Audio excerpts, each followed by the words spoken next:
মুস্তাফিজুর যদি খেলবার জন্য না আসতে পারে, বাংলাদেশের আদালতের রায় অনুযায়ী একজন ফাঁসির আসামির জায়গা ভারতবর্ষে কেমনে হতে পারে? কদিন ধরে তো বিরাট চর্চা চলছে ক্রিকেট নিয়ে।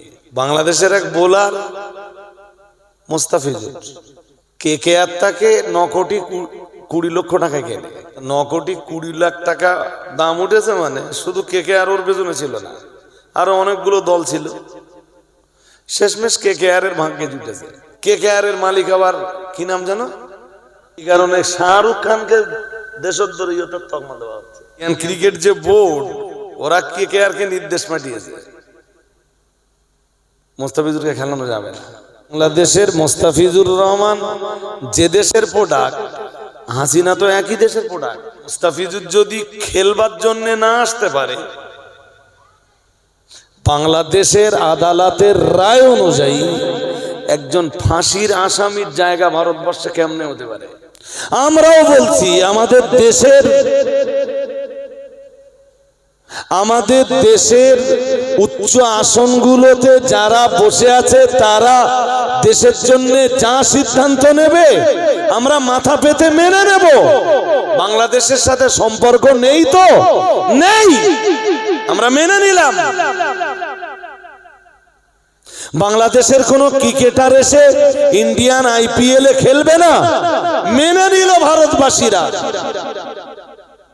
কিন্তু হাসিনার মতো ফাঁসির আসামি কেমনে জায়গা পায় দেশে? এই প্রশ্নটা ভারতের নাগরিকরা কি করতে পারে না? আরে কথা বলেন না কেন? অধিকার আছে না নেই? সব ছাড়েন, এসব কথা বলার ইচ্ছা ছিল না। প্রসঙ্গ সামনে একটুখানি এলো। আর এমনি খেলাধুলোর খবর সচরাচর দেখেছেন, আমি কোনো মজলিসেই বলিনি। এটা তো খেলার সংবাদ পরিবেশন করার জায়গা না। আল্লাহু সামাদ, আল্লাহই হলেন সামাদ।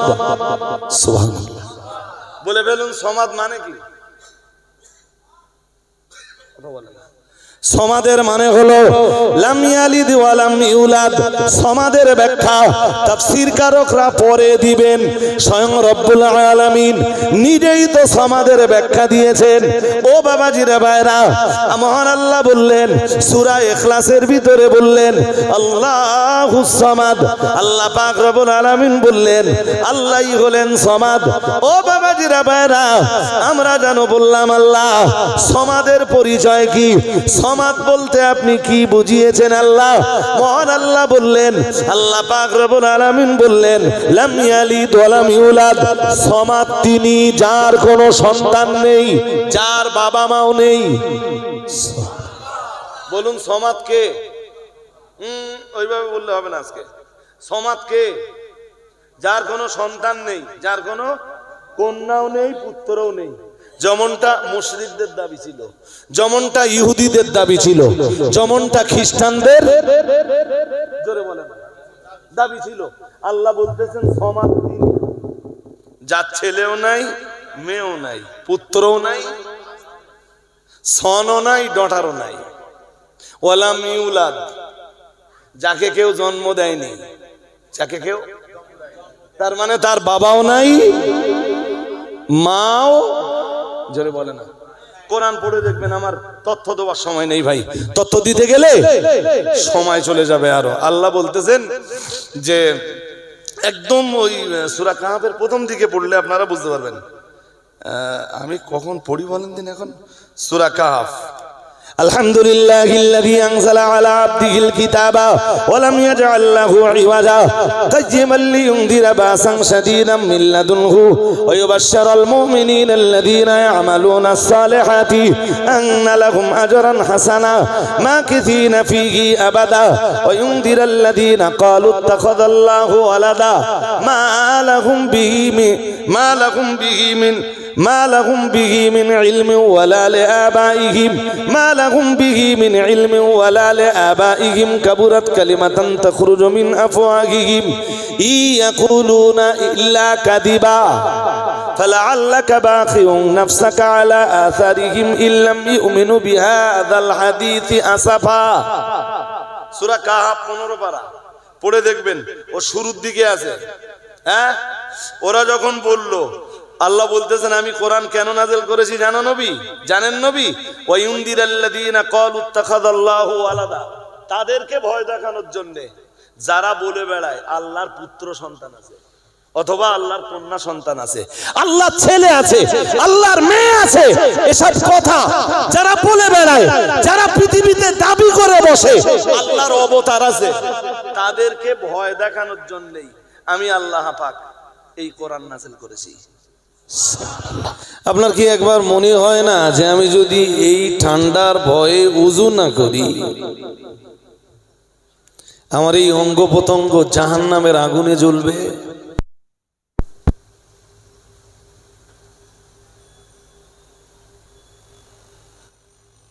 এটা মনে হয় না? আপনার কি মনে হয় না যে উযু করলে উযুর অঙ্গ প্রত্যঙ্গে যে গুনাহগুলো জড়িয়ে আছে উযুর পানিতে এই গুনাহগুলো ঝরে পড়ে যাবে? এটা আপনার রাসূলের বক্তব্য। ১৫০০ বছর আগে এই বক্তব্য তো আপনাদের রাসূল দিয়েছেন বিশ্বের দরবারে দাঁড়িয়ে।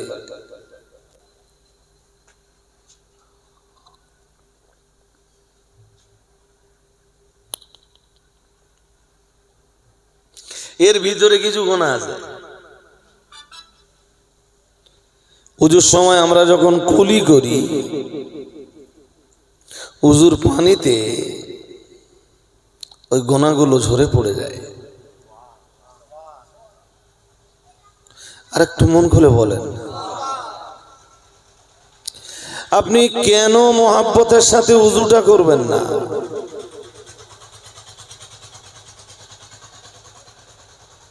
শীত তো কি হয়েছে? শীত, আমি আবার বলছি, শীতকাল তামাম পৃথিবীর ঈমানওয়ালাদের জন্যে ইবাদতের বসন্তকাল।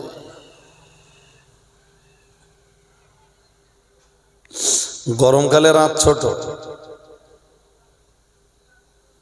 এশার নামাজ পড়ে খেয়ে শুয়ে পড়তে 12টা বাজে। ঠিক সেই সময় যদি কেউ তাহাজ্জুদে দাঁড়ায়, যারা আল্লাহর তাহাজ্জুদ গুজার বান্দা, তাহাজ্জুদ সহ জিকির ফিকির তাসবিহ তাহলিল তাজকির 1টা 1.5টা 2টো 2:30টা বেজে যাবে। ওই সময় শুয়ে পড়লে 3:30টের পর আবার ফজরের আযান, ঘুমোবে কখন? রাত তো ছোট, রাতের ইবাদতটা খুব ভালো হবে না। শীতের সময় রাত গরমের তুলনায় অনেক বড়। 10টা 10:30টা কি 10:30টার পরপরই তাহাজ্জুদের রক্ত চলে আসে। আল্লাহর সাথে গোপনে যে প্রেম, এই প্রেম তো শীতকালে পসিবল। 1.5 ঘন্টা সময় দিলেন, রাত 12টা বাজলো, এদিকে 12টায় শুয়ে পড়লেন, ওদিকে 4টে 4:30টে উঠে আবার ফজর পড়ে দিলেন।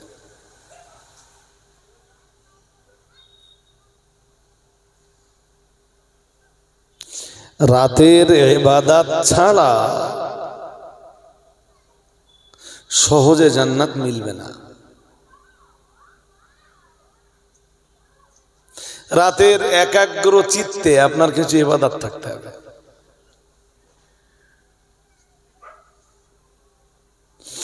বিছানার প্রতি যে মায়া, লেপ কম্বলের উপরে যে ভালোবাসা, এই ভালোবাসাটা আপনাকে আস্তে আস্তে আস্তে আস্তে একটু ত্যাগ করতে হবে।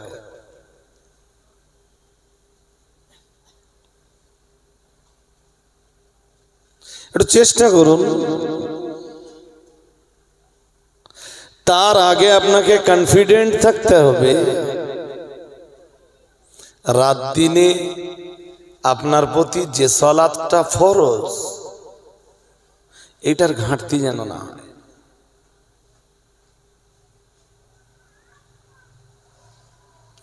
ফজরের আজান হয়ে গেল, আপনার ঘুম ভেঙে গেল, আপনার কেন মনে হয় না যে এখনো ঘুমিয়ে থাকলে এই ঘুম আমাকে জাহান্নামে টেনে নিয়ে যাবে?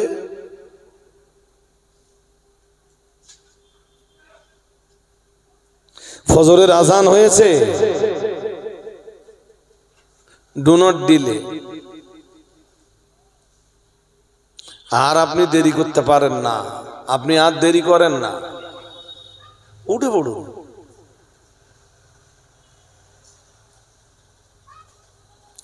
লেপ, কাতা, কম্বল, শীতের পোশাক, বিছানার মায়া, ঘুম, নিদ্রা, তন্দ্রার প্রতি এই ভালোবাসা বর্জন করে যদি ফজরের নামাজে দাঁড়াতে পারেন তবেই তো মালিক আপনার প্রতি খুশ।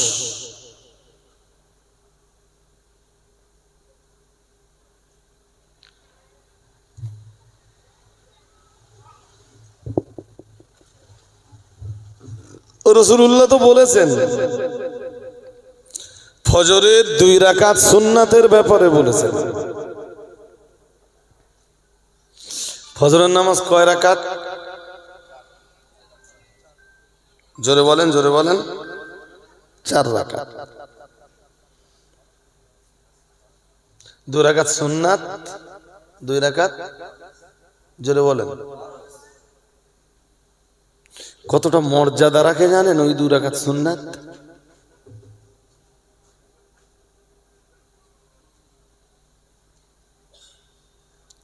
আমাদের দেশের একটা শ্রেণীর মানুষ যারা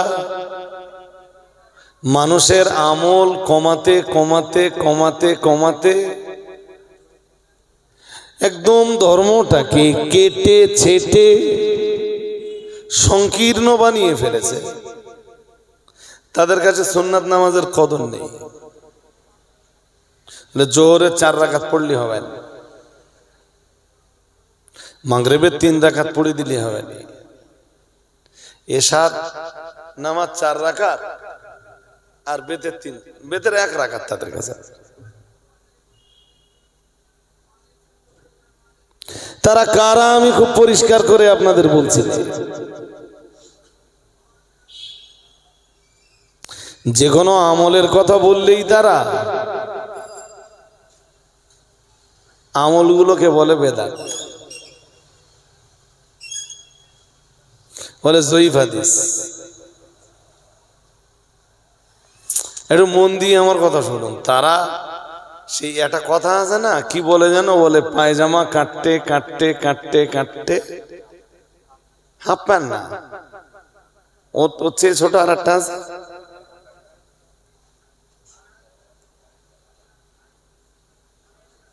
বলে পায়জামা নাকি বড় হয়ে যাচ্ছিল তো একটু কেটে লে, কাটতে কাটতে কাটতে কাটতে সেটা একদিন আন্ডার প্যান্ট।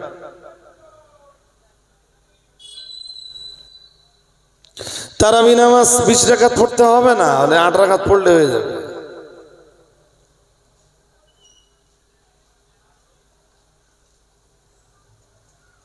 কিন্তু অ্যাকচুয়াল সুন্নাতের তো একটা কদর আছে, সুন্নাতের তো একটা মর্যাদা আছে। আপনাদের রাসূল তো বিশ্বের দরবারে দাঁড়িয়ে বলেছেন, মান তারাকা সুন্নতি,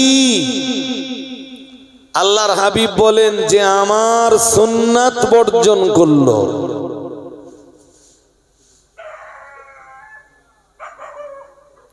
যে লোকটা আমার সুন্নাত ছেড়ে দিল, ফালাম ইয়ানাল শাফাআতি, আল্লাহর হাবিব বলেন আমার শাফাআত তার মিলবে না।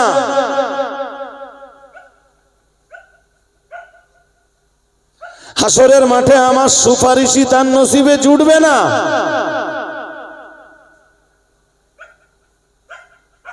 আমি তাকে সুপারিশ করব না।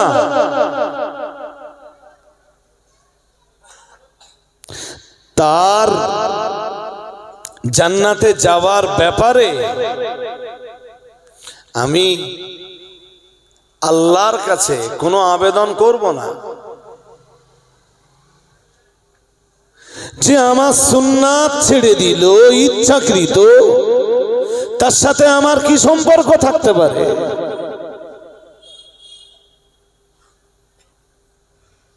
হ্যাঁ, আমিও বলছি জোহরের নামাজ ফরজ, জোহরের ফরজ নামাজ 4 রাকাত, আমিও বলছি।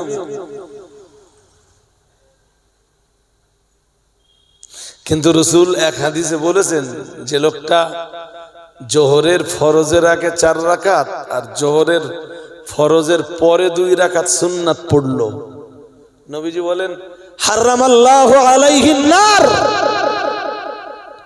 আমার আল্লাহ জাহান্নামের আগুন তার জন্য হারাম করে দেয়। আরবাআন ক্বাবলা যুহরি, 4 রাকাত জোহরের আগে আর 2 রাকাত ওবাদাহু রাকাতান, আর 2 রাকাত জোহরের ফরজের পরে। এই 4 2 6 রাকাত সুন্নাত যে পড়লো, নবীজি বলেন ও সাহাবীরা, জানো তোমরা জোহরের সুন্নাত কত গুরুত্বপূর্ণ? আল্লাহ জাহান্নামের আগুন তার জন্য হারাম করে দিলেন।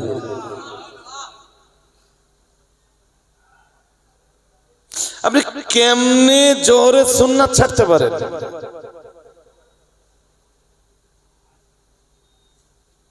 যারা নামাজ পড়েন না তাদেরও বলছি, আপনি নামাজ মোটেই পড়েন না মানে কি? ফরজও ছেড়ে যায়, সুন্নাতও ছেড়ে যায়।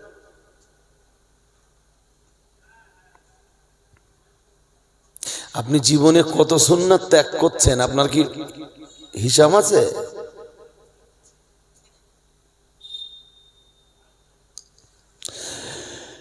ইয়া আইয়ুহাল ইনসান মা গররাকা বিরাব্বিকাল কারীম আল্লাযী খালাকাকা ফাসাওয়াকা ফাআদালাক ফি আইয়ি সূরাতিন মা শাআ রাক্কাবাক।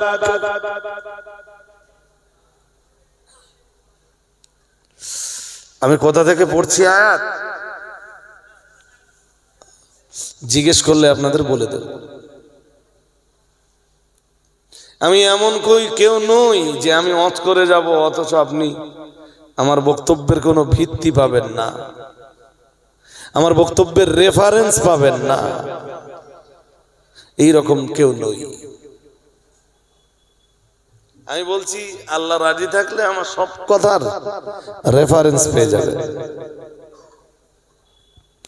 কোরআন শরীফে আল্লাহ বলেন ইয়া আইয়ুহাল ইনসান, হে মানব মণ্ডলী, হে মনুষ্য জাতি, মা গররাকা বিরাব্বিকাল কারীম, মহান আল্লাহ জানিয়েছেন তোমার সম্মানিত রবের ইবাদতের ব্যাপারে কোন জিনিস তোমাকে ধোঁকায় ফেলে দিল।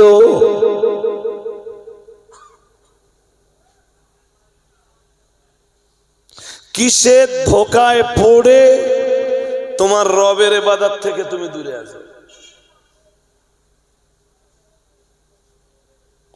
কোন জিনিসের নেশায় পড়ে তোমার রবের ইবাদত থেকে তুমি দূরে সরে গেছো?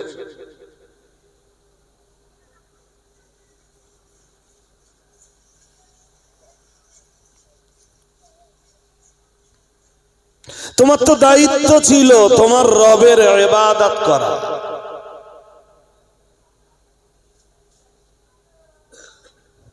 এটা তো তোমার উপরে অপরিহার্য ছিল।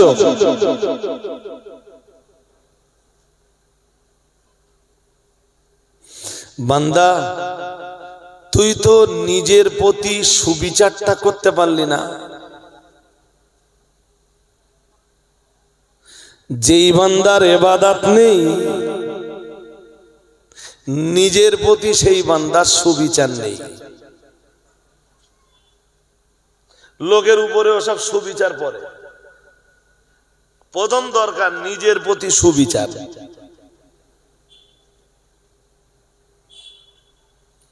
শুনছেন নাকি? আমার কথায় কি মনোযোগ আছে? কিছু উপদেশমূলক কথা বলছি, আপনাদের অনুপ্রাণিত, আপনাদেরকে আপনাদের মনোরঞ্জনের জন্য আমি আসি।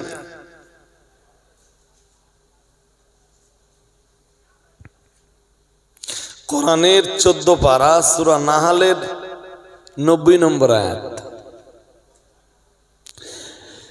ইন্নাল্লাহা ইয়া'মুরু বিল আদলি ওয়াল ইহসানি ওয়া ইতা'i যিল কুরবা ওয়া ইয়ানহা আনিল ফাহশাই ওয়াল মুনকারি ওয়াল বাগি ইয়া'ইযুকুম লা'আল্লাকুম তাযাক্কারুন।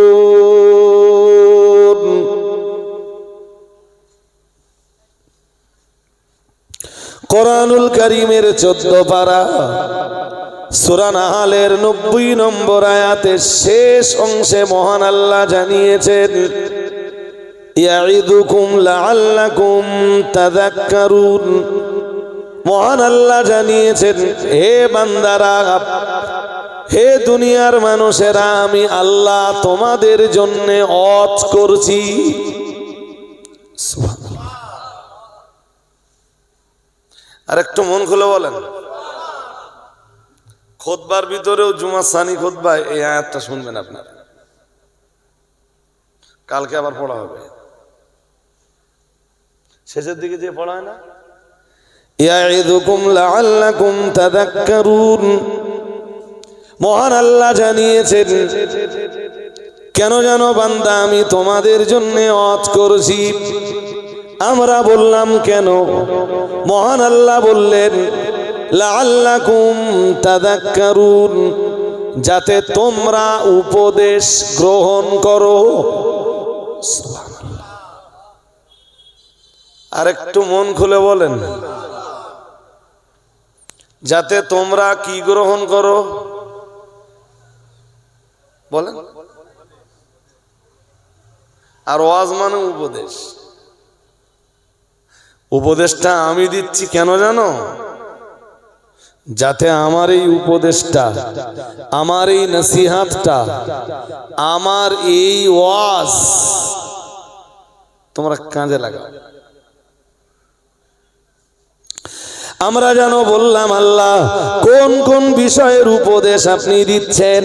মহান আল্লাহ সূরা নাহলের 90 নম্বর আয়াতের শুরুতেই বললেন, ইন্নাল্লাহা ইয়া'মুরু বিল আদলি। মহান আল্লাহ 1 নম্বরে বললেন, আমি তোমাদেরকে ন্যায় বিচারের নির্দেশ দিচ্ছি। সুবহানাল্লাহ। আর একটু মন খুলে বলেন, কি বিচার? জোরে বলে না, ন্যায় বিচারে। আর কোরআন কি বলছে জানেন? আমি গত রাত্রে ওয়াজ করছিলাম, গতকালকের রাতে যেই সাবজেক্টের উপরে আমি গতকালকে ওয়াজ করতেছিলাম, সাধারণত আমি ওই সাবজেক্টের উপরে কথা বলি। কালকে ওয়াজ করেছিলাম আল্লাহ তার কোন কোন বান্দাকে পছন্দ করে।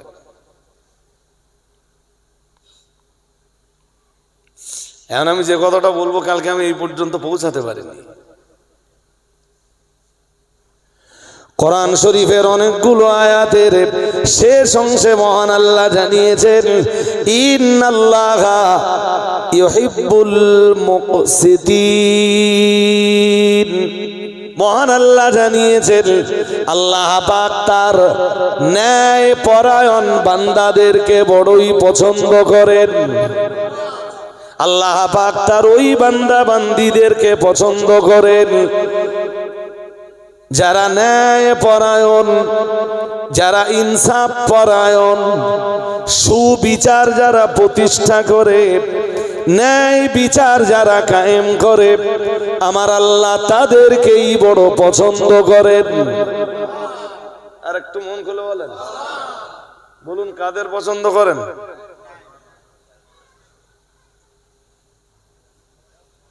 মন বাইরে দিলে হবে না ভাই সাহেব, একটু কথা শুনতে হবে আজকে। আমি তো এই জ্বালাতন করবো আর খানিকক্ষণ, তারপরে তো পরের হজরত আসবে না। চল, আমার যা টাইম ছিল আমি টাইম মতো এসে আবার একটু নামাজে দাঁড়িয়েছিলাম। আপনাদের মসজিদটাও দেখা হলো, নামাজটাও একটু এগিয়ে নিতে পারলাম।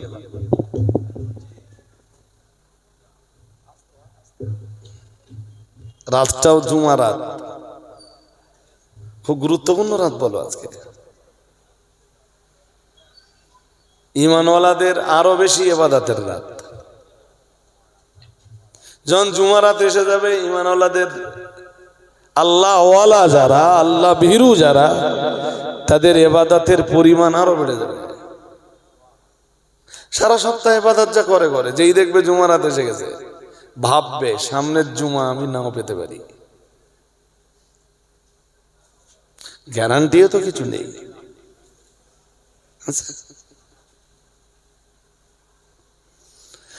আল্লাহর পছন্দনীয় বান্দা তারা সুবিচার প্রতিষ্ঠা করে যারা। শুনছেন কি বিচার? যেটাকে কোরআনের ভাষায় বলা হয় আদাল, আইন দাল লাম। ওই যে আয়াতটা পড়ছিলাম ওইটা আরেকবার শুনে দেখেন, ওর ভিতরে আছে।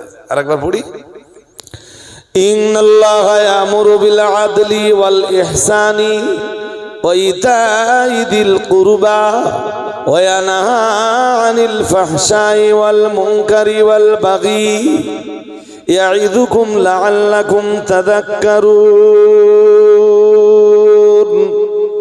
আল্লাহু আকবার। মহান আল্লাহ জানিয়েছেন, নিশ্চয়ই আল্লাহ তোমাদেরকে আদলের নির্দেশ দিয়েছেন, ন্যায় পরায়ণতার নির্দেশ দিয়েছেন, সুবিচারের নির্দেশ দিয়েছেন, ন্যায্য বিচারের নির্দেশ দিয়েছেন। আর একটা আয়াতের অংশ পড়ে বলতেছিলাম না, যারা ন্যায্য বিচার করে, যারা ন্যায় বিচার করে, যারা সুবিচার প্রতিষ্ঠা করে, আমার আল্লাহ তাদেরকে খুবই বলেন। ন্যায় বিচারটা কি? এই ন্যায় বিচারের ব্যাখ্যা দিতে যে মুফাসসিররা অনেক কথা বলেছেন। আমি দুটো কথা বলবো, তার ভিতর থেকে আজকে আমার দরকার দুইটা কথা।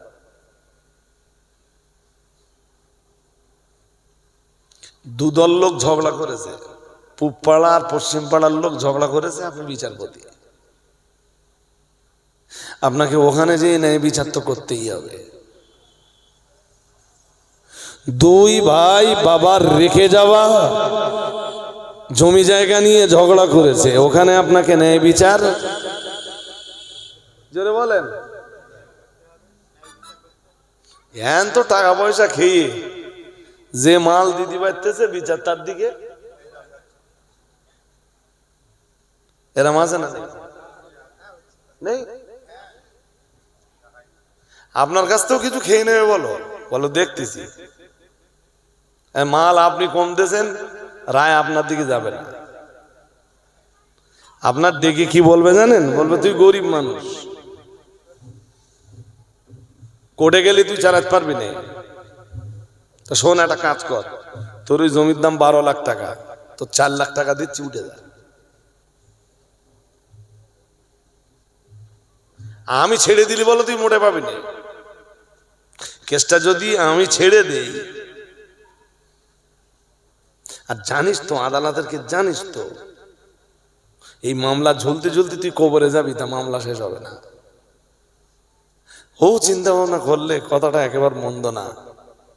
12 লাখ টাকা দাম, যাও 4 লাখ টাকা পাচ্ছি, এর কথা না শুনলি মোটেই ঠিক আছে বাবু, তুমি যা করবা করে দাও। ও তো গরিব মানুষ,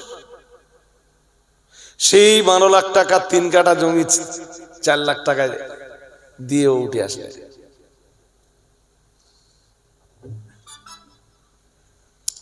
এরা আল্লাহর কাছে ধরা খাবে, আল্লাহর কাছে না ধরবে না। ও বিচারের মাধ্যমে গরিবের প্রতি কি করলো?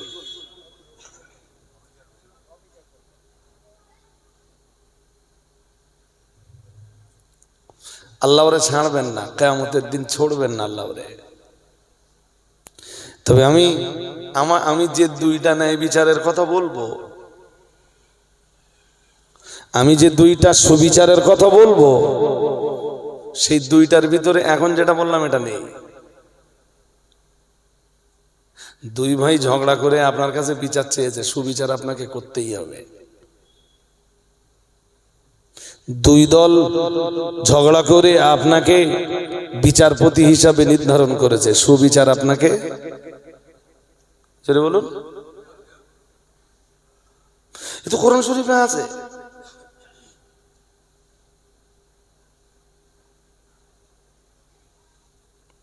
আল্লাহ বলেছেন ইদিলু, তোমরা আদালত প্রতিষ্ঠা করো, ন্যায় বিচার করো, সুবিচার করে দাও। তবে এটাও মনে রাখবেন বাগুয়াডাঙ্গার লোকেরা, বিচার সব সময় হয়, বিচার কিসের উপরে হয় বলেন? উভয় পক্ষের কাছে শুনলো, সাক্ষীদের কাছে শুনলো, তার উপর ভিত্তি করে বিচার হবে। হ্যাঁ না বলে না? মাঝখান দিয়ে কেউ যদি পয়সা খেয়ে মিথ্যা সাক্ষী দেয়, বিচারপতির কিছু করার আছে? হ্যাঁ, বিচার কিসের উপরে হবে? উভয় পক্ষের বয়ান আগে শুনে নেবে, এবার কাদেরকে জিজ্ঞেস করবে? কখনো কখনো হয় কি, সাক্ষীরা আবার টাকায়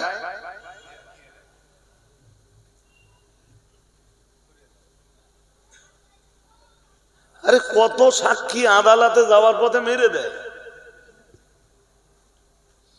গুম করে দেয়।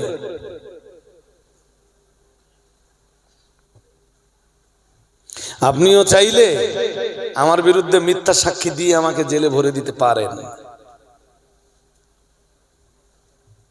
পারেন না? হ্যাঁ না বলে না?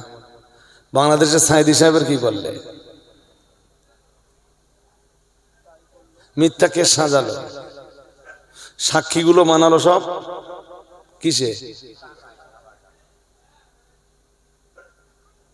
কেউ বা সাক্ষী দিলে,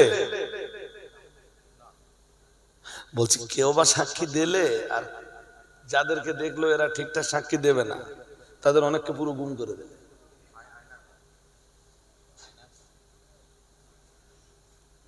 কিন্তু আয়নাঘর যে করেছিল সে তো আমাদের দেশে বহাল তবিয়তে এখনো আছে।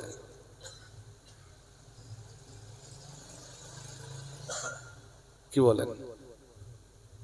বাংলাদেশের সাথে কোনো সম্পর্ক থাকবে না, তবে ম্যাডামের সাথে সম্পর্কটা থাকবে। আমি বাংলাদেশের হয়ে ছাপাই দিচ্ছি না, আমি বলছি ভারত আমার মাতৃভূমি, ভারত আমার জন্মভূমি। এই ভারতের জলবায়ুতে, ভারতের ওয়েদারই আমার বেড়ে ওঠা।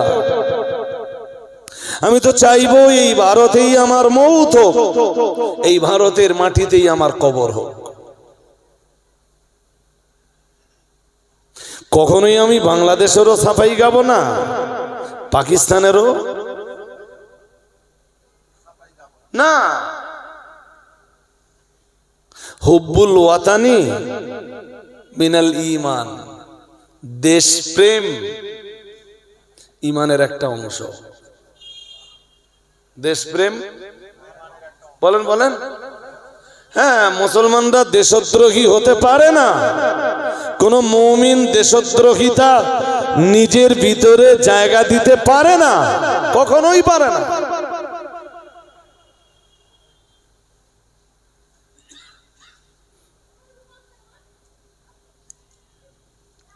খেলা প্রায় জমে উঠেছে জানেন। নিউজ টুজ একটু পড়ি, আপনাদের মতো অত না পড়লেও মোটামুটি পড়ি। 24 ঘন্টায় 2-3 বার করে নিউজে চোখ রাখি আমি। দেশের কোথায় কি ঘটছে আর আন্তর্জাতিক আঙ্গিনায় কি ঘটছে, আন্তর্জাতিক পরিমণ্ডলে কি ঘটছে, মোটামুটি 2-3 বার চোখ রাখি। কদিন ধরে তো বিরাট চর্চা চলছে ক্রিকেট নিয়ে, মন জানা কেউ বাইরে দেন না। আমি খেলার খবর পরিবেশনের জন্য বলছি না। বাংলাদেশের এক বোলার মোস্তাফিজুর, কেকেআর তাকে 9,20,00,000 টাকা কেনে। তা 9,20,00,000 টাকা দাম উঠেছে, মানে শুধু কেকেআর ওর পেছনে ছিল না, আরো অনেকগুলো দল ছিল। শেষমেশ কেকেআর এর ভাগ্যে জুটেছে। এখন কেকেআর এর মালিক আবার কি নাম জানো? এই কারণে শাহরুখ খানকে দেশদ্রোহিতার তকমা দেওয়া হচ্ছে।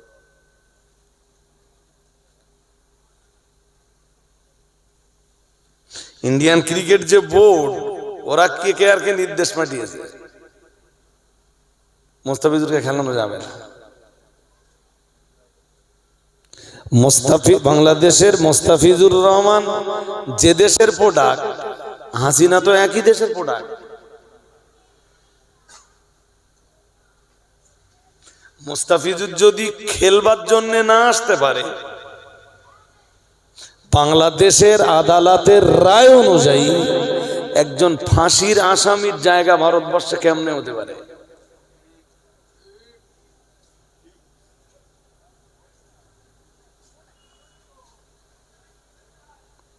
আমরাও বলছি আমাদের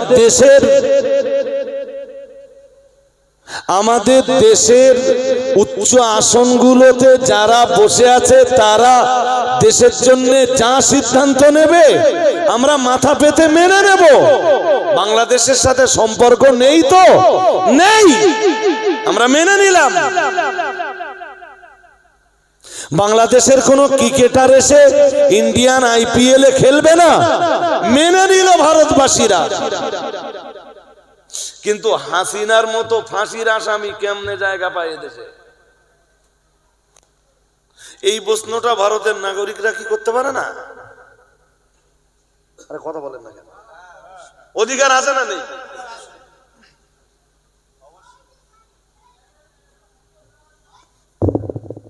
হাজরিনে মজলিস, বড় লজ্জার সাথে বলতে হয়।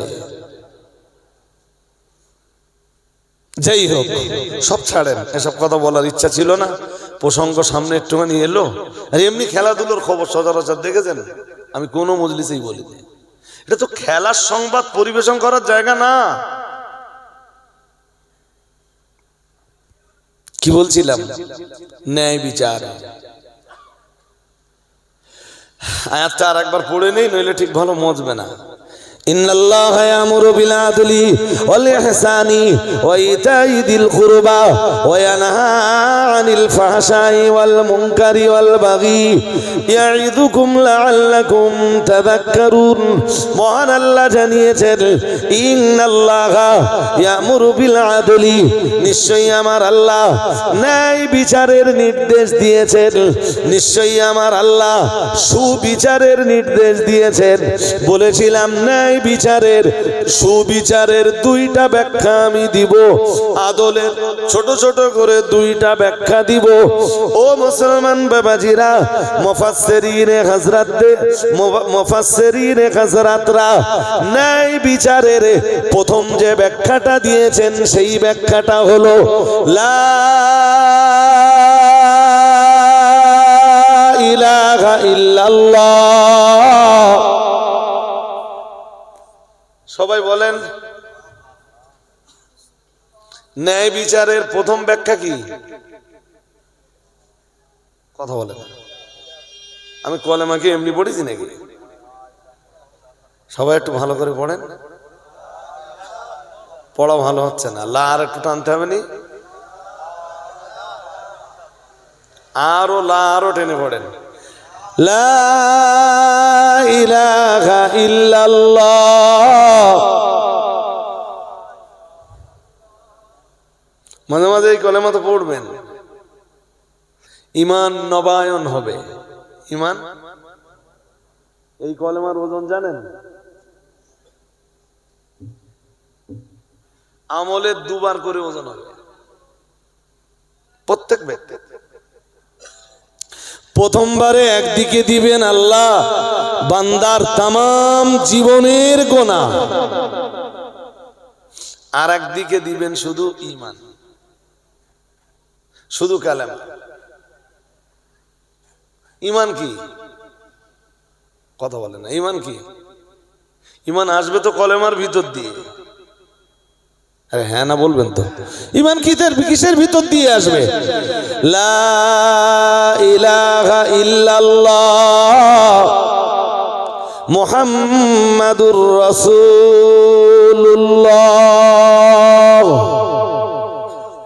এই কালেমার ভিতরেই ঈমান। আমার আল্লাহ প্রথমবারে বান্দার তামাম জীবনের গুনাহগুলো দিবেন একদিকে, বান্দার ঈমান দিবেন আর একদিকে। এক মুহূর্তের ভিতরে বান্দার ঈমানের পাল্লা ভারী হয়ে যাবে, বান্দার ঈমানের দিকটা ভারী হয়ে যাবে, গুনাহের পাল্লা হালকা হয়ে যাবে। আর একটু মন খুলে বলেন, ভারী কোন দিকে? তাহলে তো আর জান্নাতে যাওয়ায় অসুবিধা নেই, আছে? হ্যাঁ না বলেন। কই সহজ হয়েছে? সবে তো একবার ওজন হলে, এখন একবার বাকি। ওজন কবার হলে? যেই বান্দাদের ঈমানের পাল্লা ভারী হয়ে যাবে, ঈমানের দিকটা ভারী হয়ে যাবে, আমার আল্লাহ পাক রব্বুল আলামিন অমনি ঘোষণা দেবেন, ও আমার বান্দারা শোনো, যাদের ঈমানের দিকটা ভারী হয়েছে, আল্লাহ পাক রব্বুল আলামিন বলবেন, তোমরা চিরদিনের তরে জাহান্নামী হবার হাত থেকে বাঁচলে। আর একটু মন খুলে বলেন, শোন, চিরদিন আর তোদের জাহান্নামে যেতে হবে না। আমার দিকে মন দেন। এই যে ছোট ভাই, মন বাইরে গেলে হবে নি তো, কথা বুঝবা না। প্রথমবার যখন ঈমানের পাল্লা ভারী, আল্লাহ তখন বলবেন, তোর চিরদিনের মতো জাহান্নামে আর যেতে হবে না। চির জাহান্নামী হওয়া তোর আর লাগবে না, কারণ তোর ঈমান আছে। কি আছে? তবে এবারে আর একবার ওজন হবে তোর, শুনছেন? এবারে একদিকে দেব নেকি আর একদিকে দেব গোনা। আগের বার ছিল একদিকে গোনা আর একদিকে শুধু ঈমান, আর এবার একদিকে নেকি আর একদিকে, হ্যাঁ, এইবারের ওজনে তোর যে পাল্লা ভারী হবে তুই সেই দিক চলে যাবি। তবে প্রথমবারে তোর কালেমার পাল্লা ভারী হয়েছে, তাই চিরদিনের মতো আর জাহান্নামী হওয়া, আমরা ভাগ্যবান। ঈমানের ঘরে জন্ম আমাদের। আমি আমার মায়ের কাছে না ছোটবেলায় খুব সুন্দর সুন্দর ইসলামিক গল্প শুনেছি। হাবিল কাবিলের যে ইতিহাস ছোটবেলায় আমার মায়ের কাছে শুনেছি। আইয়ুব আলাইহিস সালামের কষ্টের জীবনের যে হিস্ট্রি ছোটবেলায় মায়ের কাছে শুনেছি। ওই ঘুমাতে ঘুমাতে রাত্রেবেলা মা আমাদেরকে শুইয়ে ওই গল্প শোনাবে, আর গল্প শোনার সঙ্গে ঘুমিয়ে পড়ো। গল্প কি? ইব্রাহিম আলাইহিস সালামকে নমরুদ আগুনে ফেলে দিয়েছিল। ইব্রাহিম আলাইহিস সালাম তার বেটা ইসমাইলকে নিয়ে কোরবানি করতে গেছিল। আমার কথা কি বুঝতেছেন? হ্যাঁ না বলে না, বুঝতেছেন কিছু? গারে সুরে যেখানে রাসূলুল্লাহ হযরত আবু বকরকে নিয়ে লুকিয়েছিলেন হিজরতের রাত্রে, আমার মায়ের কাছে শোনা, মাকড়সায় ওখানে জাল বুনেছিল। পরে তো আমি হাদিসে পড়ছি, আর যতবার পড়েছি ততবার মায়ের কথা মনে হতো। আমার মা ছোটবেলায় আমার এই গল্প শোনাতো। শুধু আমার না, আমার ভাই বোনগুলোকে তাই। ইসলামিক গল্প শোনাতো, সুন্দর সুন্দর গল্প। মা খুব বেশি লেখাপড়া জানেন না, তবে অজনসিহাত শুনতেন আলেমদের, সেগুলো মনে রাখতেন, সেইগুলোই বাচ্চাদেরকে ছোটবেলায় শোনাতেন।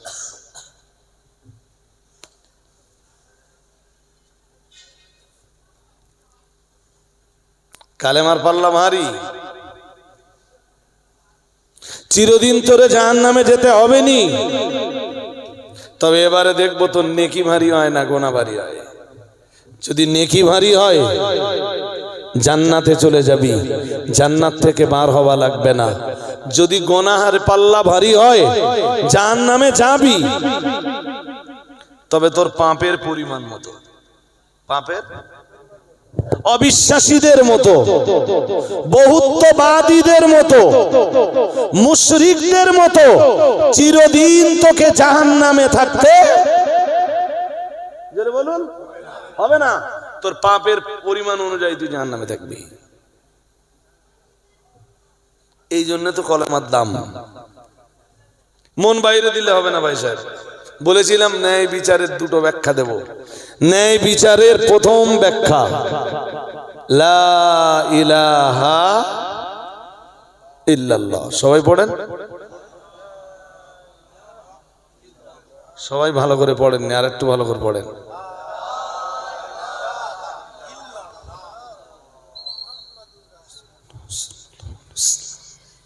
পড়বেন উঠতে বসতে চলতে ফিরতে, আরো বেশি ভালো হয় চতুর্থ কালেমাটা যদি পড়েন।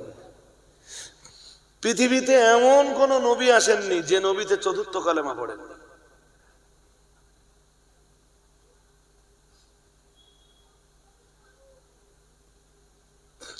কারোর গোনা যদি পাহাড় সমান হয়ে যায়, সমুদ্রের স্রোতের সমান হয়ে যায়, সমুদ্রের পানির ফেনা সমান হয়ে যায়, আল্লাহ পাক রব্বুল আলামিন চতুর্থ কালেমা পড়ার বিনিময়ে আল্লাহ পাক ওই বান্দার তামাম জিন্দেগির গোনাকে মাফ করে দেয়। আর একটু মন খুলে বলেন কোন কালেমা, জোরে বলেন। আপনারা জানেন না, আজকে আমার কাছে শুনে না, যারা হজে গেছেন হয়তো তারা জানতে পারেন, কেউ যদি থাকে নাজি সাহেব এখানে। আরাফাতের মাঠে যত নবীতে কদম রেখেছেন, পৃথিবীর সব নবী কদম রেখেছেন, পৃথিবীর তামাম নবীরা আরাফাতের মাঠে সবচেয়ে বেশি যে কালেমাটা পড়েছেন সেটা চতুর্থ কালেমা। আর একটু মন খুলে বলেন কি আছে বলুন তো চতুর্থ কালেমায়? আর কিছু বলে না, সবাই তো জানেন না, সমস্যা এই জায়গায়। লা ইলাহা ইল্লাল্লাহ ওয়াহদাহু লা শারীকা লাহ লাহুল মুলক ওয়া লাহুল হামদ। তারপর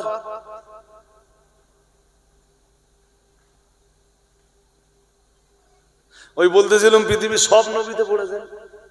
আরাফাতের দিন সবচেয়ে বেশি মানুষের দোয়া কবুল হয়। আর আরাফাতের ময়দানে দাঁড়িয়েও তামাম দুনিয়ার আম্বিয়ায়ে কেরামরা এই চতুর্থ কালেমাটাই পড়েছেন। খুব পছন্দনীয় আমার আল্লাহর। পারলে 100 বার করে পড়বেন তসবিহ নিয়ে, তসবিহ দানা গুনে গুনে। কতবার? কত? জিন্দেগির গুনাহ মাফ হয়ে যাবে, আল্লাহ তার জান্নাত আপনার নসিবে কবুল করে দিবেন। আপনি বলেন হুজুর যদি এরপরে পাপ করে, এই 100 বার করে চতুর্থ কালেমা পড়লে না পাপের মানসিকতা আর আসবে না। যদি দিল সে পড়েন, যদি কাল্ব থেকে পড়েন, যদি অন্তর থেকে পড়েন, আমি বলে যাচ্ছি পাপের মানসিকতা আপনার আর আসবে না। পড়ে দেখেন, রাত্রে বেলা এশার নামাজ পড়ে 100 বার চতুর্থ কালেমা পড়বেন। ওর ভিতরে রয়েছে ন্যায় বিচার। কেন ন্যায় বিচার? এবার আপনি আবার প্রশ্ন করতে পারেন হুজুর ন্যায় বিচারের সাথে কালেমার সম্পর্ক কি? ন্যায় বিচারের সাথে লা ইলাহা ইল্লাল্লাহ এই কথার সম্পর্ক কি? যে লা ইলাহা ইল্লাল্লাহ না পড়লো সে আল্লাহরে চিনলো? জোরে বলে না।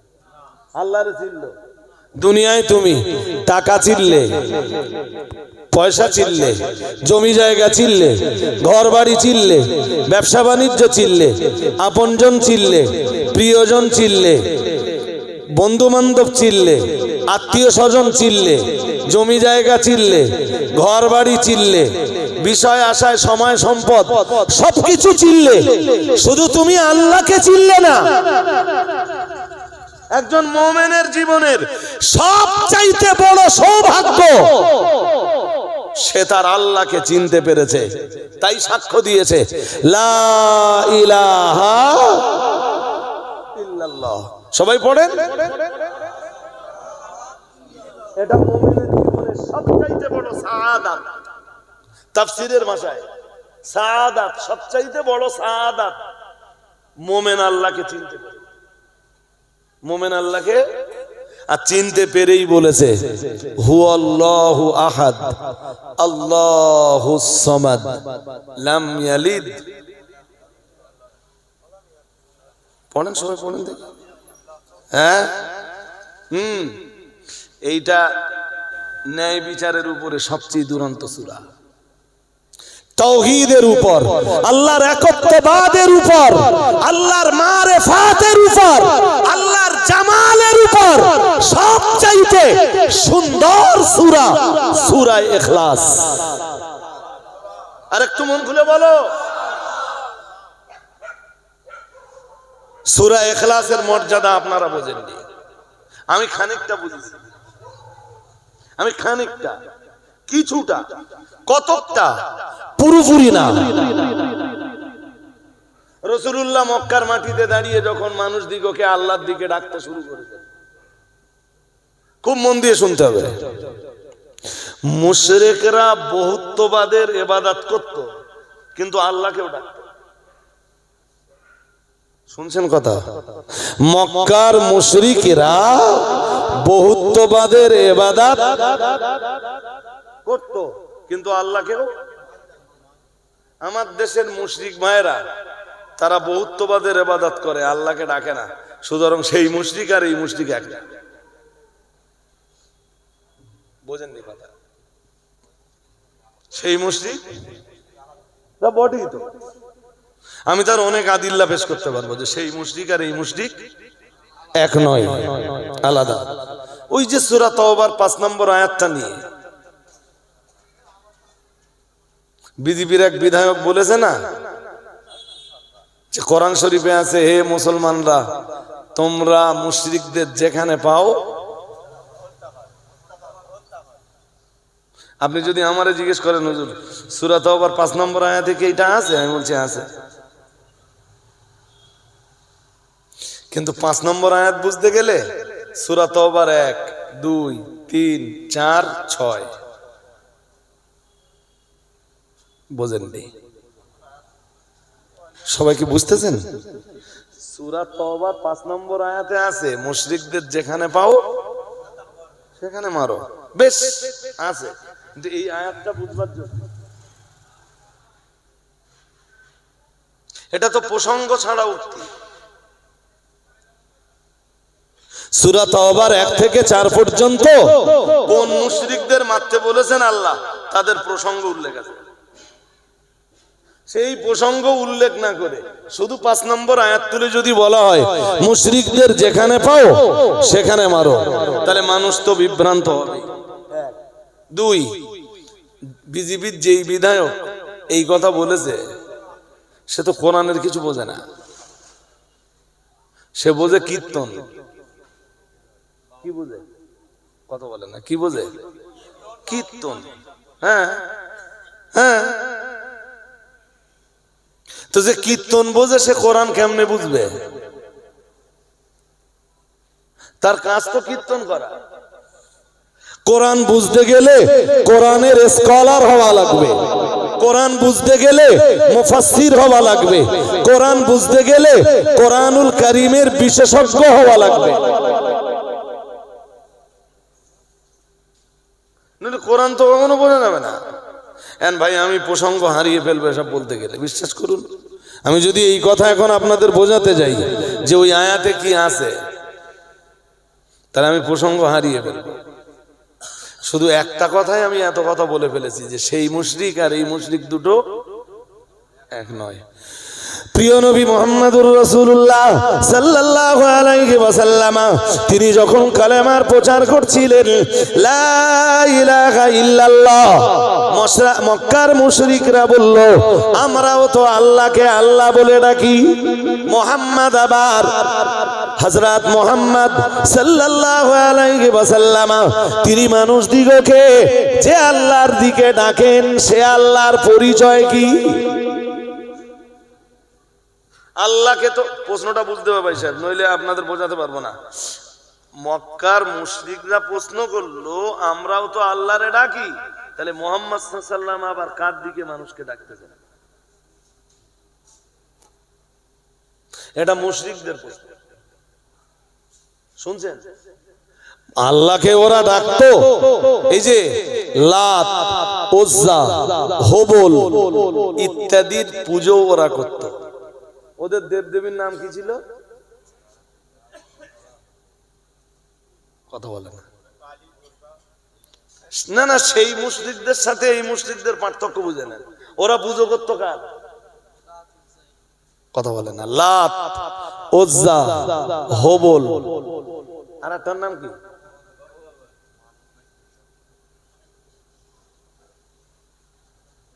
হ্যাঁ, ওটা মাসে করা নাই। এইটা যদি মহব্বত ভাই আপনারা পড়তে চান তাহলে আপনাদেরকে সূরা নজম পড়তে হবে 27 পারা।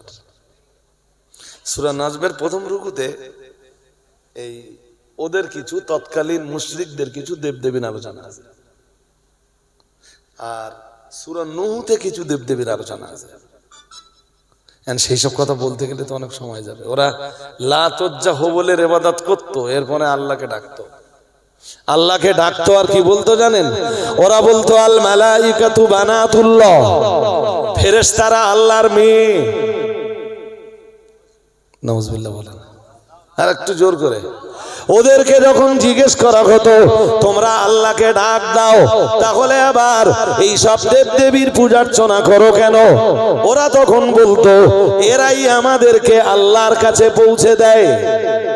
বলুন নাউজুবিল্লাহ, আর একটু জোর করে বলেন।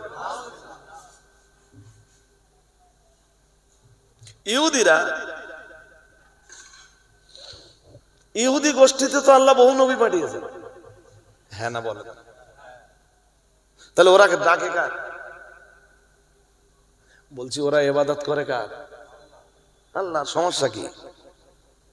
আমরাও ইবাদত করি আল্লাহ, ওরাও ইবাদত করে আল্লাহ, সমস্যা কি? সমস্যা অকালাতিল ইয়াহুদু উযাইর ইবনুল্লাহ, মহান আল্লাহ জানিয়েছেন ইহুদিরা বলে উযাইর আল্লাহর বেটা। বলুন নাউজুবিল্লাহ, আর একটু জোর করে বলেন। ইহুদিরা বলে উযাইর আল্লাহর, বলেন নাউজুবিল্লাহ। অকালাতিন নাসারাল মাসীহু ইবনুল্লাহ, মহান আল্লাহ জানিয়েছেন খ্রিস্টানরাও আল্লাহকে ডাকে, খ্রিস্টানরাও পড়ে লা ইলাহা ইল্লাল্লাহ, কিন্তু খ্রিস্টানরা বলে অকালাতিন নাসারাল মাসীহু ইবনুল্লাহ, খ্রিস্টানরা বলে ঈসা আল্লাহর বেটা। বলুন নাউজুবিল্লাহ, আর একটু জোর করে বলেন। তাহলে মক্কার মুশরিকরা আল্লাহরে ডাকে, আবার লাত, উজ্জা, হুবলের উপাসনাও শুনছেন, আর ফেরেশতাদেরকে বলে আল্লাহর কন্যা। বলুন নাউজুবিল্লাহ। ইহুদিরা আল্লাহকে ডাকে, কিন্তু ইহুদিরা বলে উযাইর আল্লাহর বেটা, খ্রিস্টানরা বলে ঈসা আল্লাহর বেটা, আর তার মা মারিয়াম আল্লাহর বিবি। বলুন নাউজুবিল্লাহ, আর একটু জোর করে বলেন। ঈসা আল্লাহর বেটা আর মারিয়াম আল্লাহর, কথা বলে না, মারিয়াম আল্লাহর স্ত্রী। ইহুদিরা বলল উযাইর আল্লাহর বেটা। তোমাদের যেমন আল্লাহর বেটা আছে আমাদেরও আল্লাহর বেটা আছে, তাহলে কে? তাহলে আমাদের জন্য আল্লাহর বেটা হলেন ঈসা, আর তার মা মারিয়াম আল্লাহর বউ। নাউজুবিল্লাহ, আর একটু জোর করে বলেন।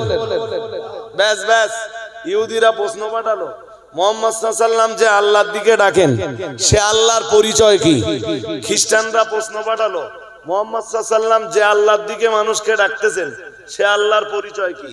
ওদিকে মুশরিকরা তারাও প্রশ্ন পাঠালো হযরত মুহাম্মদ সাল্লাল্লাহু আলাইহি ওয়াসাল্লাম যে আল্লাহর দিকে মানুষকে আহ্বান করেন, মুহাম্মদ সাল্লাল্লাহু আলাইহি ওয়াসাল্লামের সেই রবের পরিচয় কি?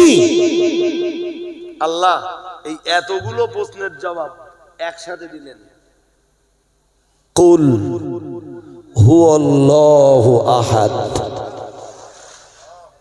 সুবহানাল্লাহ বললেন না তো? আরেকটু মন খুলে বলেন, কি বললেন? কুল হুয়াল্লাহু, ঠিক করে পড়েন, হুয়াল্লাহ, কি পড়বেন? আহাদ, তিনি আল্লাহ এক, একক, লা শারীক, লা দিদ্দা লাহু ওয়ালা নিদ্দা লাহু ওয়ালা মিসলা লাহু ওয়ালা নাযীরা লাহু ওয়ালা শাবীহা লাহু ওয়ালা শারীকা লাহু। সুবহানাল্লাহ। আরেকটু মন খুলে বলেন, আল্লাহর মতো কেউ নেই।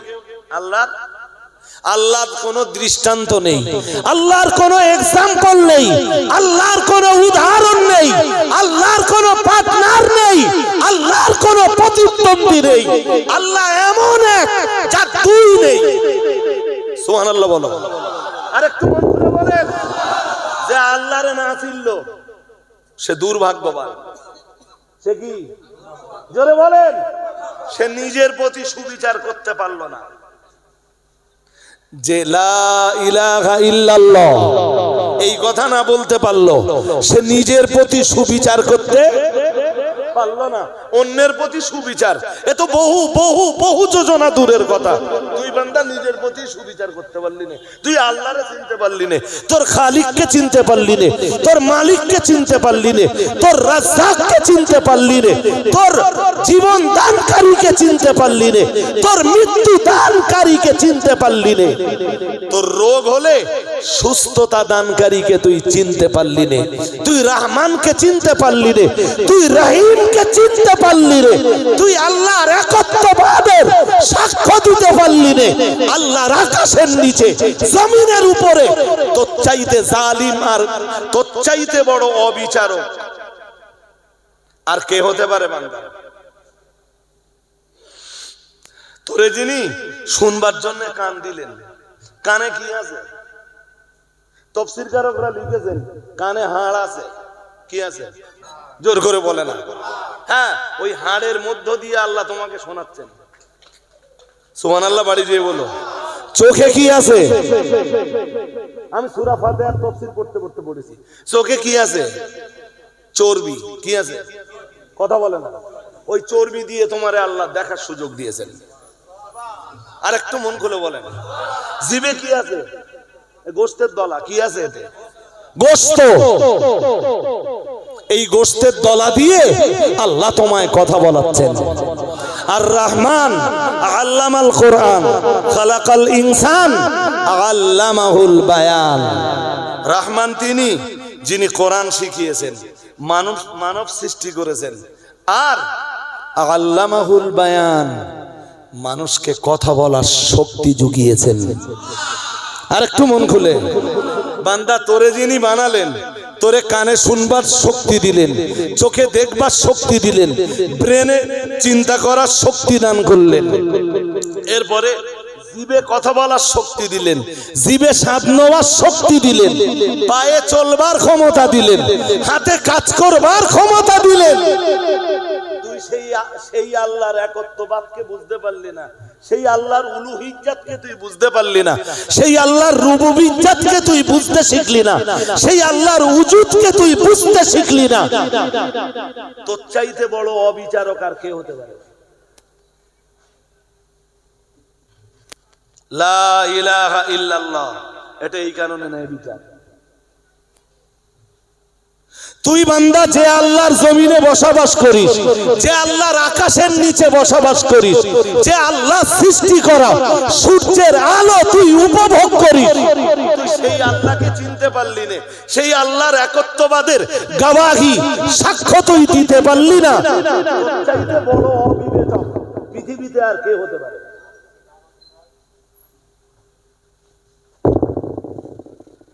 শুনছেন আমার কথা নাকি? হ্যাঁ, ঠান্ডা তো আলহামদুলিল্লাহ ভালোই আছে। আমার এই হাতটা সব আস্তে আস্তে বরফ মতো হয়ে যাচ্ছে। এই সাইডটা ঘিরতে পারতেন আজকে, বুঝেননি? এই রাস্তার সাইডটা ঘিরে দিলে আর এতটা ঠান্ডা লাগতো না। বুঝতেই তো পারছেন কদিন ধরে খুব পড়তেছে ঠান্ডা। আলহামদুলিল্লাহ বলেন, এতে কি আমরা অসন্তুষ্ট হব? হ্যাঁ, হু আল্লাহু আহাদ, তিনি আল্লাহ। জোরে বলে না? তিনি আল্লাহ। হ্যাঁ, তার কন্যাও নেই, তার ছেলেও নেই, তার বাবাও নেই, তার মাও আল্লাহু সামাদ, আল্লাহই হলেন সামাদ। সুবহানাল্লাহ বলে ফেলুন, সামাদ মানে কি? কথা বলেন। সমাদের মানে হলো লাম ইয়ালিদ ওয়া লাম ইউলাদ। সমাদের ব্যাখ্যা তাফসীরকারকরা পরে দিবেন, স্বয়ং রব্বুল আলামিন নিজেই তো সমাদের ব্যাখ্যা দিয়েছেন। ও বাবাজিরা ভাইরা, মহান আল্লাহ বললেন সূরা ইখলাসের ভিতরে বললেন আল্লাহুস সামাদ। আল্লাহ পাক রব্বুল আলামিন বললেন আল্লাহই হলেন সমাদ। ও বাবাজিরা ভাইরা, আমরা জানো বললাম আল্লাহ সমাদের পরিচয় কি? সমাদ বলতে আপনি কি বুঝিয়েছেন? আল্লাহ মহান আল্লাহ বললেন, আল্লাহ পাক রব্বুল আলামিন বললেন লাম ইয়ালিদ ওয়া লাম ইউলাদ। সমাদ তিনি যার কোনো সন্তান নেই, যার বাবা মাও নেই। বলুন সমাদ কে? ওইভাবে বললে হবে না আজকে। সমাদ কে? যার কোনো সন্তান নেই, যার কোনো কন্যাও নেই, পুত্রও নেই। যেমনটা মুশরিকদের দাবি ছিল, যেমনটা ইহুদিদের দাবি ছিল, যেমনটা খ্রিস্টানদের জোরে বলে না দাবি ছিল। আল্লাহ বলতেছেন সমাদ তিনি, যার ছেলেও নাই, মেয়েও নাই, পুত্রও নাই, সনও নাই, ডটারও নাই। ওয়ালাম ইউলাদ, যাকে কেউ জন্ম দেয়নি, যাকে কেউ, তার মানে তার বাবাও নাই, মাও, জোরে বলে না। কোরআন পড়ে দেখবেন, আমার তথ্য দেওয়ার সময় নেই ভাই, তথ্য দিতে গেলে সময় চলে যাবে আরো। আল্লাহ বলতেছেন যে একদম ওই সূরা কাহফের প্রথম দিকে পড়লে আপনারা বুঝতে পারবেন। আমি কখন পড়ি বলেন দিন? এখন সূরা কাহফ। আলহামদুলিল্লাহিল্লাযী আনজালা আলা আবদিহিল কিতাবা ওয়া লাম ইয়াজআল লাহু ইওয়াজা কাইয়্যিমান লিয়ুনযিরা বাসান শাদীদাম মিন লাদুনহু ওয়া ইউবাশশিরাল মুমিনিনা আল্লাযীনা ইয়া'মালুনাস সালিহাতি আন্না লাহুম আজরান হাসানা মাকিসিনা ফীহি আবাদা ওয়া ইউনযিরাল লাযীনা ক্বালু ইত্তাখাযাল্লাহু ওয়ালাদা মা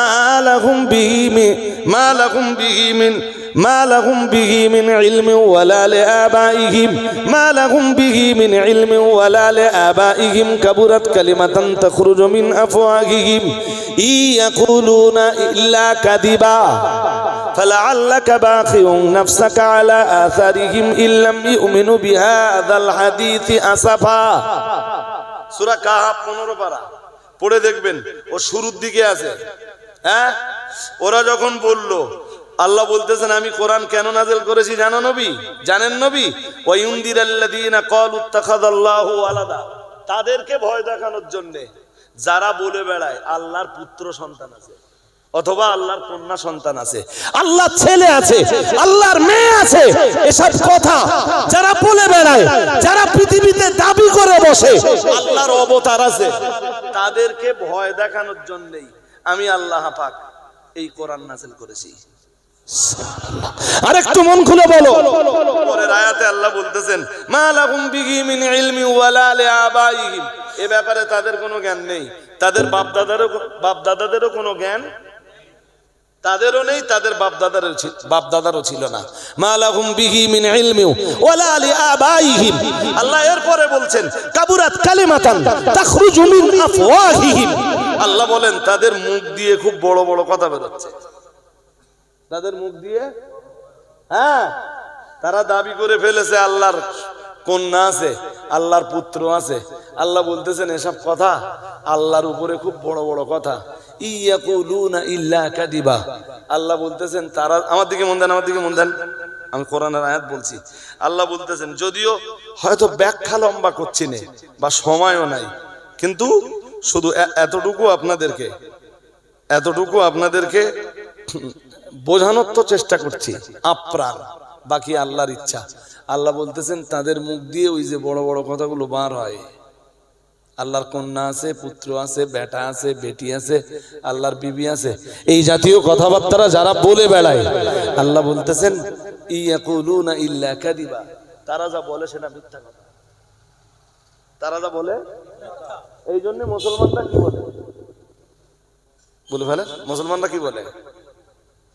হুয়াল্লাহু আহাদ, বলুন আল্লাহুস সামাদ, লাম ইয়ালিদ ওয়া লাম ইউলাদ ওয়া লাম ইয়াকুল লাহু কুফুয়ান আহাদ। রাসূলুল্লাহ একদিন মসজিদে ঢুকেছেন, মসজিদ মিন্স মসজিদে নববীতে ঢুকলেন। নবী আমার একদিন মসজিদে নববীতে গেলেন, মসজিদে নববীতে যেয়ে দেখলেন আল্লাহর হাবিব রাহমাতুল লিল আলামিন দেখলেন একজন সাহাবী, তার একজন সঙ্গী নামাজের পরে আল্লাহর শাহী দরবারে হাত তুলে দোয়া চাইছেন, আল্লাহর কাছে দোয়া করছেন আর বলছেন ইয়া আল্লাহ ইয়া আহাদ ইয়া সামাদ ইয়া মান লাম ইয়ালিদ ওয়া লাম ইউলাদ ওয়া লাম ইয়াকুল লাহু কুফুয়ান আহাদ। কি করছে এই কথাগুলো বলে? কি করছে, কি বলছে বলেন দিন? মনে আছে আপনাদের? মনে নেই? আর একবার বলি ইয়া আল্লাহ।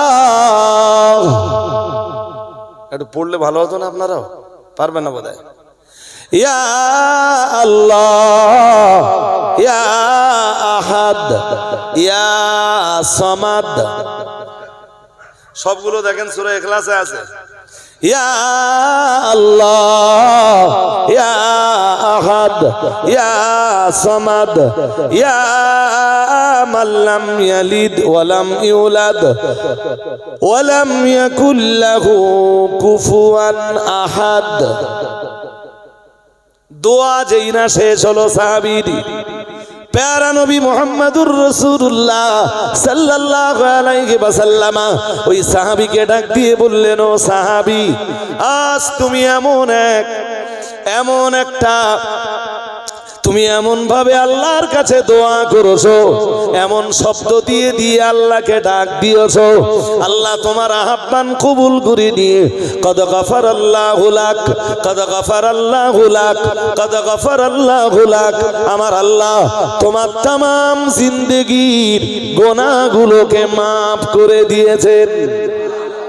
আর একটু মন খুলে বলেন, কে বললেন? রাসূল বললেন তোমার গুনাহ সব আল্লাহ maaf করে দিয়েছেন। এইজন্য পারলে এই শব্দগুলো দিয়ে আল্লাহরে ডাকবেন, ইয়া আল্লাহ ইয়া আহাদ ইয়া সামাদ ইয়া মান লাম ইয়ালিদ ওয়া লাম ইউলাদ ওয়া লাম ইয়াকুল লাহু কুফুয়ান আহাদ। দেখেন আমি আজকে সূরা ইখলাসের তাফসীর করতে বসিনি, এরপরও কিছু কথা তো বলে ফেললাম। কখনো যদি সূরা ইখলাসের তাফসীর করি আপনাদের ডিটেইলস শোনাবো ইনশাআল্লাহ। ইনশাআল্লাহ বলেন। বলেছিলাম ন্যায় বিচারের দুটো দিক বলবো। প্রথম একটা দিক হলো লা ইলাহা ইল্লাল্লাহ, আল্লাহ ছাড়া কোনো উপাস্য নাই। এটাই বান্দা তোর জীবনের সবচাইতে বড় ন্যায় বিচার। শুনছেন কথা? তুই অন্যের জন্য ন্যায় বিচার কবে করবি ওটা পরের ব্যাপার, আগে নিজের প্রতি ন্যায় বিচারটা কর। ন্যায় বিচারের দ্বিতীয় ব্যাখ্যা, আমি শেষ লগ্নে চলে এসেছি। ন্যায় বিচারের দ্বিতীয় তাফসীর হলো, আমার দিকে ভাই সাহেব, ন্যায় বিচারের দ্বিতীয় ব্যাখ্যা হলো আদাউল ফারাইদ। প্রথম ব্যাখ্যা কালেমা, দ্বিতীয় ব্যাখ্যা আদাউল ফারাইদ। আল্লাহ যত জিনিস ফরজ করেছেন সেইগুলো আদায় করাটাই হলো ন্যায় বিচার। আমি কি বোঝাতে পারছি? হ্যাঁ না বলতে হবে। এইসব ওয়াজ খুব একটা ভালো লাগবে না, কিন্তু আল্লাহ বলা মানুষ যারা, আশা করছি এই ওয়াজে তাদের উপকার হবে। ন্যায় বিচারের দ্বিতীয় ব্যাখ্যাই হলো আদাউল ফারাইদ, যার বাংলা মানে হলো ফরজ জিনিসগুলো ঠিকঠাক মতো আদায় করা। শুনছেন কোন জিনিস? কথা বলে না। কোন জিনিস? নামাজ পড়া ফরজ নয়? হ্যাঁ না বলে না। রাত দিনে 5 বার নামাজ পড়া কি নফল? শুধু আমার জন্য ফরজ না কারোর কারোর জন্য ফরজ? তো মসজিদের বুড়ো কটা দেখলি মনে হয় যে শুধু এদিকে ফরজ। সব মসজিদে যে দেখবেন বুড়ো কটা মসজিদে, আর জোয়ানরা কোথায়? একদম এদের মতো উঠতি প্রজন্মের মাল যেগুলো, এই তোরা রাগ করিস না, এদের মতো উঠতি প্রজন্মের মাল যেগুলো, সেগুলো ফ্রি ফায়ার আর পাবজি। হ্যাঁ না কিছু বলে না? ভুল বলছি? এদের চেয়ে যাদের আবার একটু একটু বয়স হয়েছে, ওরা আর ফ্রি ফায়ার না, ওরা কেউ ক্যারাম বোর্ড খেলতেছে, কেউ লোকের মেয়ে এনে পার্কে ঘুরে বেড়াচ্ছে। সারা চরিত্র কোথায় নেমে গেছে যে লোকের মেয়ে সঙ্গে করলে পার্কে যেতে যাচ্ছে। আর দেরি করালে হবে না, আমার দাওয়াত আছে না পিছে। আপনাদের এখানে স্টেজে আসতে আসতে বেশ কমিউনিট দেরি করে ফেলেছিল, এসে নামাজ পড়ছিলাম একটু। আলহামদুলিল্লাহ যেটুকু সময় আমি ওদিকে আবার দিয়েছিলাম, সে আবার আপনারা প্রায় ধরে লেছেন। সুতরাং আদাউল ফারাইজ মনে থাকবে, ফরজ গুলো ঠিকঠাক আদায় করা, এটা নিজের প্রতি সুবিচার। যেই বান্দা নামাজ আদায় করলো, নামাজ সহ অন্যান্য ফরজ গুলো আদায় করলো, মাঘে রমজানের রোজা আদায় করলো, মাল আছে মালের যাকাতটাও বুঝে দিল। ও বাবাজিরা ভাইরা, গভীর ভাবে বুঝবার ব্যাপার, হকদার যারা তাদের হক গুলো বুঝে দিল। ফরজ শুধু নামাজে না, রোজায় না, যাকাতে না। বোন ফারায়েজ পাবে না? হ্যাঁ না কিছু বলে না? পাবে না। বোনের দিতে গেলে জ্বালা করে কেন? বোনের ফারায়েজ বুঝে দাওনি, তুমি নিজের প্রতি ন্যায় বিচার করনি। বোনের প্রতি ন্যায় বিচার ও গল্প তো পরের, তুমি বোনের ফারায়েজ নষ্ট করেছো, এর মানেই হলো নিজের প্রতি তুমি সুবিচার করতে পারোনি। শুনছেন নাকি? আরে হ্যাঁ না বলবেন তো? শুনছেন? সুতরাং এই যে ফরজ গুলো আদায় করা আর হারাম গুলো বাদ দেওয়া, এর নাম নিজের উপরে সুবিচার করা। দুটো সুবিচারের কথা বলে গেলাম আজ বাগুয়াডাঙ্গার মানুষদেরকে। নারায়ে তাকবীর, নারায়ে তাকবীর। সিলসিলায়ে মুজাদ্দিদুজ জামান, সিলসিলায়ে মুজাদ্দিদুজ জামান, নারায়ে তাকবীর। ফুরফুরা শরীফের সাদ্দাম সিদ্দিকী হুজুর কেবলা, নারায়ে তাকবীর। হাজরিনে মজলিস, আমি বিদায় নেব। ছোট ছোট করে কিছু পরামর্শ দিলাম আপনাদেরকে।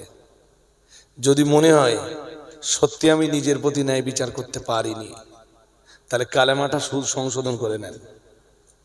যে কলেমা আর যেভাবে আপনারা পড়েন, ওই কলেমা পড়া ভালো হয় না বলো? শুনছেন কি? ওই কালেমা পড়া ভালো হয় না। ভালো যারা পড়তে পারে তাদের কাছ থেকে একটু শিখে নেন কালেমাটা কেমনে পড়বেন। কালেমা পড়ার পরে যেন জিভ আবার তওবা তওবা না করে যে কোন বান্দার পাল্লায় ফেললে আল্লাহ তুমি। বুঝেননি কথা?